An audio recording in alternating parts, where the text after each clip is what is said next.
Hello everybody and welcome back to the channel for another LEGO build, and my first Star Wars LEGO build in quite a bit of time.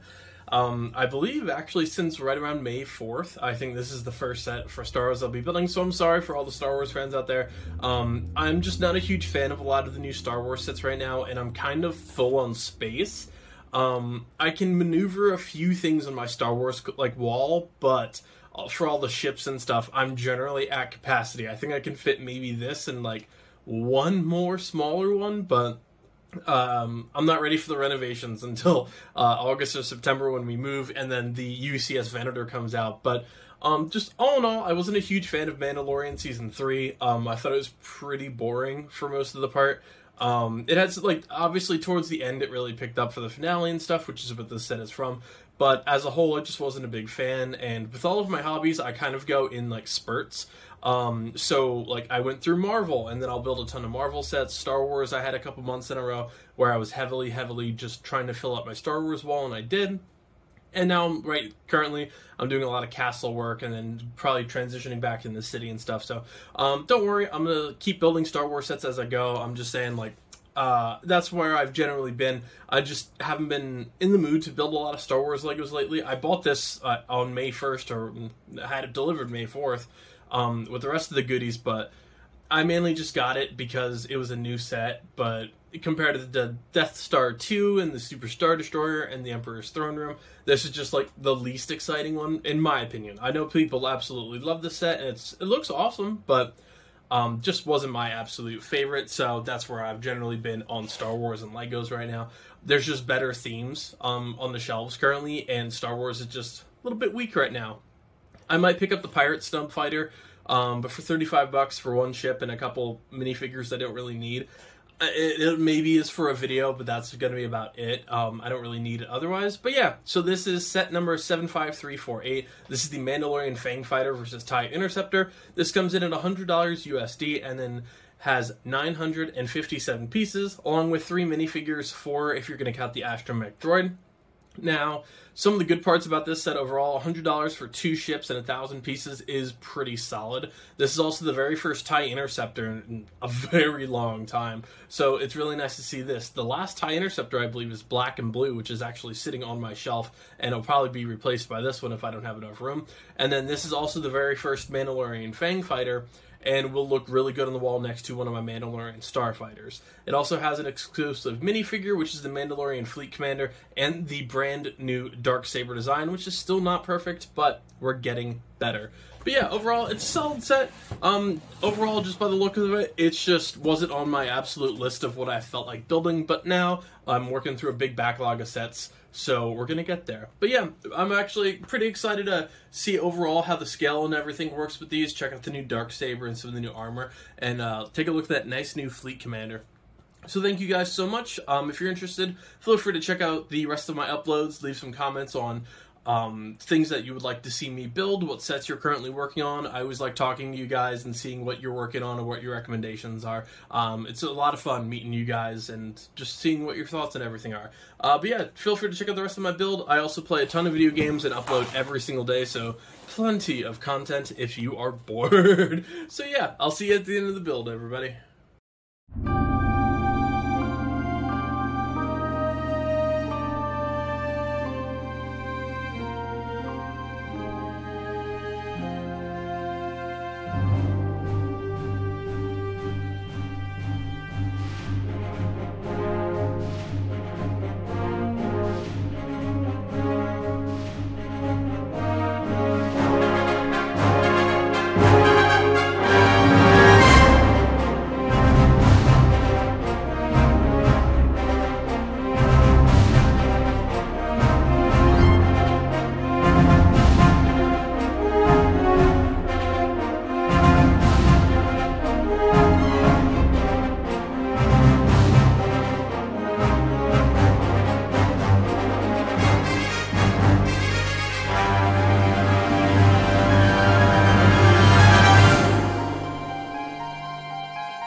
everybody, and here's the final build. Yes, I am very aware, and you can see it. I made a lot of mistakes when building this TIE fighter.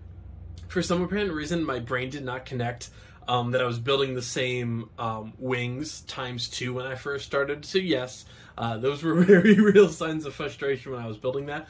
But yep, took a minute, readjusted everything. So if you see the video wondering what is he doing, yeah, no, that's just me ignoring ×2 for the build. Overall, not a bad build. Pretty cool set. Now for $100, yes, the piece count is nice, but I don't know. I would rather this in like the $70 or $80 range, but in 2023, good luck with any of that. So as for the minifigures, we do have a small black astromech droid, which is definitely pretty cool. Nothing to write home about, but just a nice minifigure. And then you also do have a TIE fighter pilot, and instead of a lot of the old pilots, it actually has a human face attached, and not just a pure, plain black face to it, which is nice. Then you have the Mandalorian Fleet Commander, which is a really cool minifigure. Some nice exclusive print, nice shiny helmet as well. And then, of course, his facial expression, a pistol, and then a thermal detonator and jetpack. So overall, pretty nice minifigure. I'm not sure, like, in terms of rarity, like how much she'll actually go up in the future, but it's a really cool minifigure nonetheless. And then, of course, we do have Din Djarin, or the Mandalorian.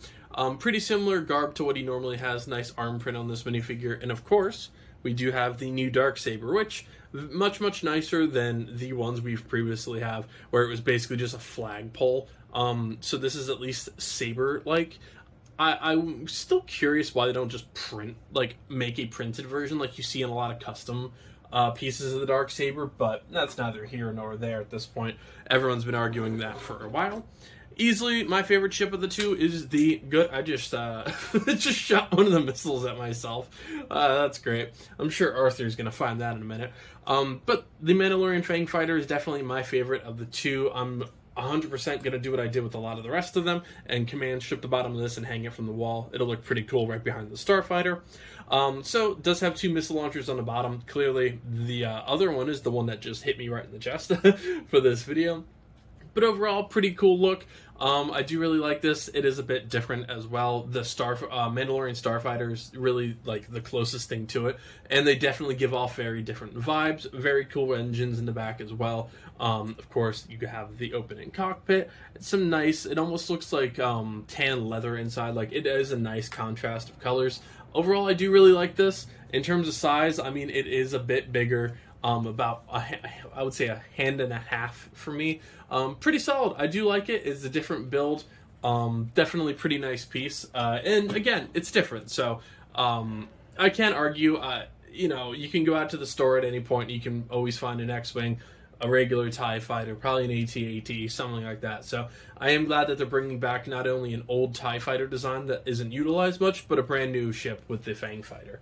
Now, as for the TIE Interceptor, which is apparently my nemesis since my ADHD just can't compute the ×2 build, it is cool. It's a really nice size to this. It is a lot nicer than the older one, which maybe I'll compare TIE fighters in a future video. This is a nice set. It's very well balanced, very cool build. And then, of course, you do have 2 small missile launchers with the green missiles right on the bottom. And then, of course, the cockpit opens up just like any other TIE fighter. Some pretty interesting builds here. I do like the actual wings and all the little details in here. But yeah, so not bad. I do like the set. Again, you get your piece worth and kind of minifigure worth for $100 here. It's Lego Star Wars, so at this point, 4 minifigures, including a molded Mandalorian weapon, or a new mold Mandalorian weapon, and then 1 exclusive minifigure is basically the best you're gonna get for $100. It's not like Harry Potter sets or any other series for the most part. I don't know. Star Wars is a bit weird with their minifigures. Obviously, you have figures that are worth hundreds and hundreds of dollars, so it's a very different series compared to everything else, but it is what it is. So yeah, thank you guys so much for joining me on another LEGO build. If you're a big fan of The Mandalorian or just Star Wars ships in general, and you want to try them all, this is arguably the best TIE fighter they've ever made, aside from any, like, collector's edition sets. I'm not sure. There might be an old UCS TIE Interceptor. I'm not 100% sure. You know, I don't prep for anything, so I clearly didn't look that up beforehand. But an exclusive ship here, the first TIE Interceptor in a very long time. exclusive minifigures and a couple nice other items. This is definitely one I would recommend picking up for the year of 2023, especially as the holidays are coming well before you'd even know it. I can't believe we're almost to the end of June as of shooting this, which is crazy. But yeah, thank you guys so much. Like I said earlier, I do upload every single day, so feel free to check out the rest of my channel for tons of LEGO builds and tons of video games, and I'll see you for the next one. Happy building, everybody.